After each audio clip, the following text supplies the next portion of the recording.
আমির উত্তর দিল না। পদ্মজা বলল, আমার নিজেকে নর্দমার কীট মনে হচ্ছে। আপনার মতো একটা মানুষের সাথে এতদিন বসবাস করেছি আমি। গোসল করে পরিষ্কার হয়ে নাও। মজা করছেন? না। তারপর তো ঠিকই ছুবেন, জোর করে অপবিত্র করে দিবেন।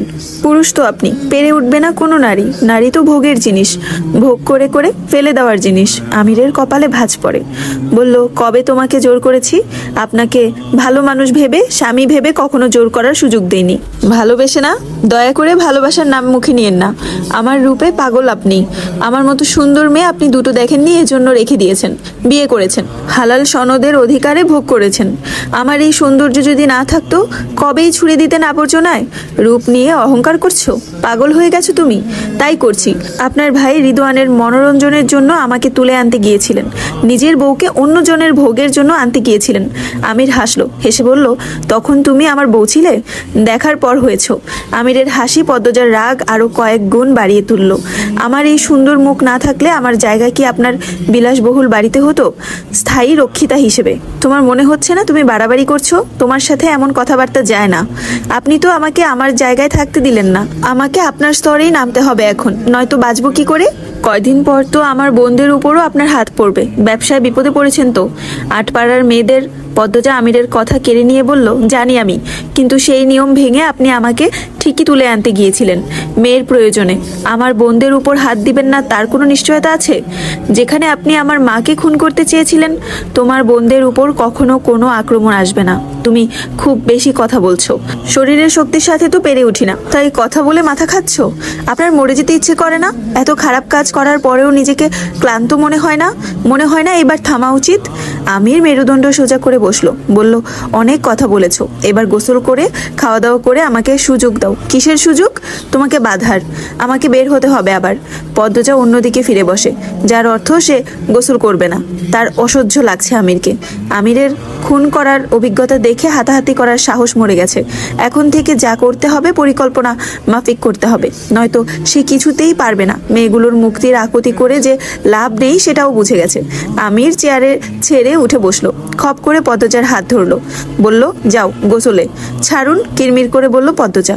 গোসলে যাও, গোসল করে খাওয়া দাওয়া করে ওষুধপত্র খেয়ে আমাকে ধ্বংস করার পরিকল্পনা করো। নাটক করছেন কেন? নাটক তো তুমিও করছো। যেভাবে কথা বলছো এটা তো তুমি না। উফ, ছাড়ুন, আমাকে বাধ্য করো না তোমাকে গোসল করিয়ে দিতে। পদ্মজা বিস্ফোরিত হয়ে তাকালো, দাঁতে দাঁত চেপে বলল, তখনই আমি মরে যাব, সেজন্যই বলছি নিজে যাও। আমি আপনার কথা শুনবো না।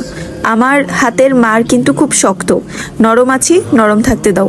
অন্য জনকে দিয়ে মার দিয়েছেন, এবার নিজের মারাটা বাকি। মেরে দিন না, এক্ষুনি মেরে দিন। আমি কাউকে মারতে বলিনি, কিন্তু এরকম চলতে থাকলে তুমি আমার হাতে শক্ত আঘাত পাবে। পদ্মজার চোখ ফেটে জল বেরিয়ে আসে। সে ভেজা কণ্ঠে বলল, সেদিনটাও যে আমাকে দেখতে হবে আমি জানি। তাহলে এখন কেন দরদ দেখাচ্ছেন? নাটক করছেন কেন? পদ্মজা, আমার দেরি হয়ে যাবে। সময়টা আমার কাছে খুব মূল্যবান। 2 দিন ধরে ঘুম হচ্ছে না, মাথা চড়ে আছে। কথা শুনো। পদ্মজা কিছু বলার মতো খুঁজে না পেয়ে থুতু ছুঁড়ে মারলো। আকস্মিক ঘটনায় আমির হতভম্ব। পদ্মজা কথায় কথায় থুতু ছুঁড়ে দিচ্ছে, যা অপমানজনক, কিন্তু আমির কোনো প্রতিক্রিয়া দেখালো না। সে পদ্মজাকে জোর করে টেনে নামালো, বলল, গোসলে যাও। গায়ের জোর দেখাচ্ছেন? দেখাচ্ছি। 6 বছর তো জোরই দেখিয়েছেন, তোমার সম্মতিতে। পদ্মজা আমিরের চোখের দিকে তাকালো, শান্ত, গভীর, ক্লান্ত দুটি চোখ, হিংস্রতার বিন্দুমাত্র রেশ নেই। খাড়া নাক, পাতলা ঠোঁট, হালকা গোলাপি ছাপ, থুতনিতে কাটা দাগ, এলোমেলো চুল, কপালে দারুণ দুটি ভাঁজ। উত্তপ্ত চেনা নিঃশ্বাস মুহূর্তে মনে করিয়ে দেয় প্রাণের স্বামীর কথা। কত কত আদর, সোহাগ, ভালোবাসার ছন্দ এই মানুষটিকে ঘিরে। ঘৃণার মোটা দেয়াল ভেঙে ভালোবাসার অনুভূতিটা কি অদ্ভুতভাবেই ছুঁয়ে ফেললো পদ্মজাকে। তখনই কানে ভেসে আসে রিদওয়ানের কথাগুলো, ভেসে আসে মেয়েদের চিৎকার। চোখের সামনে রঙিন পর্দাটা সরে গিয়ে হয়ে ওঠে ক্রোধী। পদ্মজা চাপা স্বরে আমিরকে জানায়, শেষ অবধি আমি পদ্মজাই থাকবো। আমির পদ্মজার স্বরেই বলল, পারবে না, আমার সাথে তুমি পারবে না। বিশ্বাস করো, গায়ের জোরে, বুদ্ধির খেলায় আমার সাথে পারবে না। এমন মানুষ জন্মিয়েছে সেটা আমি বিশ্বাস করি না, তবে কোনো অনুভূতি জন্মালেও জন্মাতে পারে। আমিরের শেষ কথাটা দেয়ালে দেয়ালে প্রতিধ্বনি তুলে। কোনো অনুভূতি কি তলোয়ারের চেয়েও ধারালো হয়? সত্যি কি অনুভূতি কারো ধ্বংসের কারণ হতে পারে? তাহলে সেই অনুভূতি পদ্মজা কোথায় পাবে, যে অনুভূতি দিয়ে আমিরকে নিঃস্ব করে মৃত্যুর দুয়ারে পাঠানো যাবে? শেষ হবে 200 বছরের পাপ, আমিরের পদ্মবতী হয়ে উঠবে শুধুমাত্র পদ্মজা। পদ্মজার শরীর ঘামে ভিজে একাকার, প্রচন্ড গরম লাগছে। সকালে খুব ঠান্ডা ছিল, সোয়েটার পরার পরও তার শরীর কাঁপছিল, তাই আমির পদ্মজার গায়ে শাল পেঁচিয়ে দিয়েছিল। তারপর তো আমির বেরিয়েই গেল। এখন পদ্মজা গরমে ঘামছে। সময়টা দুপুরবেলা, সূর্য আজ অনেক তেজ নিয়ে আকাশে উঠেছে। পদ্মজার হাঁসফাঁস লাগছে, গরমে মাথা ব্যথা হয়ে গেছে। বসে থাকতে থাকতে কোমরও যেন অবশ হয়ে গেছে। আশেপাশে কোনো সারা শব্দ নেই। ভোরের দিকে মেয়েদের চিৎকার কানে এসেছিল। পদ্মজার কিছু করার ছিল না, সে দাঁতে দাঁত চেপে সহ্য করেছে। খট করে দরজা খুলে যায়। পদ্মজা চোখ তুলে তাকালো, আমির এসেছে। পরনে ফুল হাতা সাদা গেঞ্জি। পদ্মজার চোখের দৃষ্টি সরিয়ে নিল। আমির পদ্মজার হাত পায়ের বাঁধন খুলে দিল, তারপর শাল সরাতে চাইলো। পদ্মজা বাধা দিয়ে বলল, আমি পারবো। আমির সরে দাঁড়ালো। পদ্মজা গা থেকে শাল বিছানায় রেখে সোয়েটার খুললো। তারপর কাট কাট গলায় বলল, দয়া করে আমাকে আর বাঁধবেন না। নিজের পায়ে নিজে কুড়াল মারার স্বভাব আমার নেই। বসে থাকতে থাকতে আমার কোমরের হাড় ক্ষয় হয়ে যাচ্ছে। 2-3 দিন বসে থাকলে হাড় ক্ষয় হয় না। পদ্মজা হতাশ হয়ে বলল, আমার যন্ত্রণা হয়, ঝিমঝিম করে পা। আমির ঘরের এক কোণে থাকা কাঠের বক্সের দিকে এগোতে এগোতে বলল, মামার বাড়িতে আসুনি, যেভাবে চাইবে সেভাবেই হবে। 21টা মেয়ে কি জোগাড় হয়ে গেছে? আচমকা পদ্মজার এমন প্রশ্নে তাও শান্ত কণ্ঠ। আমির বক্সের তালা খুলে একটা ছুরি বের করলো। পদ্মজার জবাব দিল স্বাভাবিক কণ্ঠে, এত সহজ নাকি? এসব রিদওয়ান কেন যে তোমাকে বলল? আপনি আমার মাকে কিভাবে মারতে চেয়েছিলেন? পথের কাঁটা রাখতে নেই। পদ্মজা চমকে গেল, আহত হলো। আমির কত সহজভাবে তার মাকে উদ্দেশ্য করে বলল পথের কাঁটা রাখতে নেই।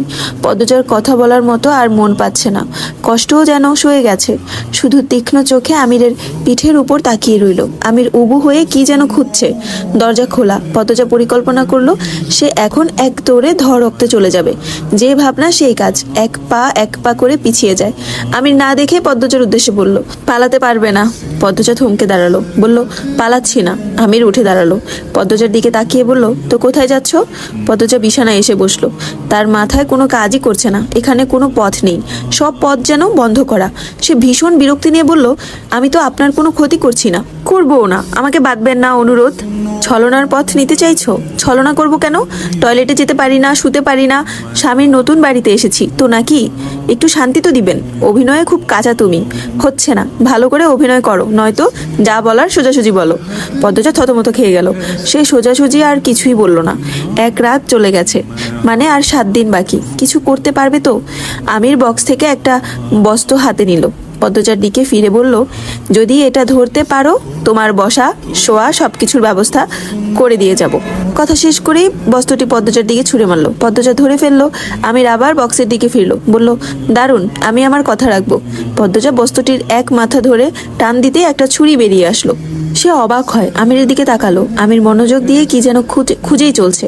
পদ্মজা তাৎক্ষণিক ভাবলো ছুরি দিয়ে সে আমিরকে ভয় দেখাবে, ভয় দেখিয়ে সবগুলো মেয়েকে বাঁচিয়ে ফেলবে। তার উত্তেজিত মস্তিষ্ক গভীরভাবে কিছু আর ভাবলো না। পরিস্থিতিকে পানির মতো সহজ ভেবে সে ধীরে ধীরে এগিয়ে গেল। আমির আর চোখে খেয়াল করলো পদ্মজা আসছে, আর তার হাতে ছুরি। তাও আমির নড়ল না, ওইভাবেই রইল। আমির যখন একটু দূরে, তখন পদ্মজা হাঁটা থামিয়ে দৌড়ে এসে আমিরের গলায় ছুরি ধরে বলল, সবগুলো মেয়েকে ছেড়ে দিন, নয়তো আমি আপনাকে মেরে ফেলবো। আমির হাসলো, বলল, পদ্মজা, এখানে শুটিং চলছে না। পদ্মজা অপ্রস্তুত হয়ে আছে, তবুও সে ভাঙা গলায় হুঙ্কার ছেড়ে বলল, যা বলছি করুন। আমির নাছোড়বন্দা সরে বলল, করবো না। পদ্মজার আশায় পাহাড় 2 ভাগ হয়ে যায়, তবুও সে হার মানায় মেয়ে নয়। বলল, আমাকে সহজ ভাববেন না, আমি কিন্তু স্বামী বলে ছেড়ে দেব না। এত লম্বা হয়ে লাভ কি হলো? স্বামীর গলায় ছুরি ধরতে পায়ের আঙুলের উপর ভর দিতে হচ্ছে তোমার। এবার পায়ের পাতা মাটিতে ফেলো, নয়তো আঙুল ভেঙে যাবে। পদ্মজা দাঁতে দাঁত কিরমির করে বলল, গতকাল থেকে আপনি আমার সাথে মশকরা করে যাচ্ছেন। আমির চমৎকার কৌশলে তার জায়গায় পদ্মজাকে নিয়ে আসে, আর পদ্মজার জায়গায় সে চলে আসে, শুধু ছুরিটা আলাদা। আমির বলল, তোমার হাতের ছুরি দিয়ে সুতাও কাটা যাবে না। ভোতা ছুরি, খেয়াল না করে আমাকে আক্রমণ করতে চলে এসেছো। মশকরা আমি করছি নাকি তুমি? বাচ্চাদের মতো আচরণ করছো। বুদ্ধি হাঁটুতে চলে এসেছে। গতকালের শফিকের মৃত্যুটা তোমাকে তোমার জায়গা থেকে নড়বড়ে করে দিল, সেখানে আমার সাথে যুদ্ধ ঘোষণা করছো। বোকা মেয়ে। এখন আমি যদি তোমার গলার শিরাটা কেটে ফেলি,